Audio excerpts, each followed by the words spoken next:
થરાદના શિવનગર વિસ્તારની બહેનોએ મને જાણકારી આપી કે અમે શિવનગરના લોકો ત્રસ્ત બની ચૂક્યા છીએ. પોલીસની મિલીભગતના કારણે બુટલેગરો બેફામ બન્યા છે. દારૂ તો ઘરે ઘરે ડિલિવરી દ્વારા પહોંચાડવામાં આવે છે.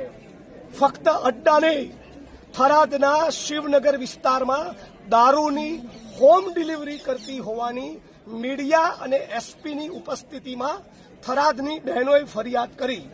ઉપરાંત બહેનોએ એમ પણ કહ્યું કે અહીંયા બેફામ ડ્રગ્સ અને ગાંજો અને ચરસ પણ વેચાય છે. રાજ્યના ગૃહમંત્રી ડંફાસ મારવામાં બહુ તજજ્ઞ છે. તો એમને કહેવા માંગુ છું, તમે હમણાં એક મીડિયા કર્મીને કહેતા હતા, ક્યાંક બોલ્યા હતા તમે કે ગુજરાતમાં ક્યાંય પણ દારૂની બધી હોય તો મને મારી ધ્યાન ઉપર લાવજો.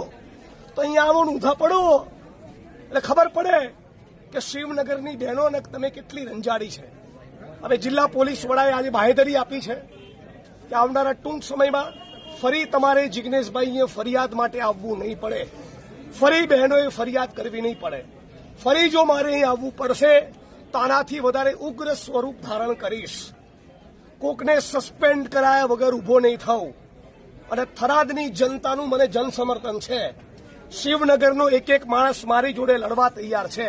અહીંયા દારૂ પણ બંધ થવો જોઈએ, ડ્રગ્સ પણ બંધ થવું જોઈએ, ગાંજો ચરસ પણ બંધ થવા જોઈએ. બધા રેડી છો ભાઈ?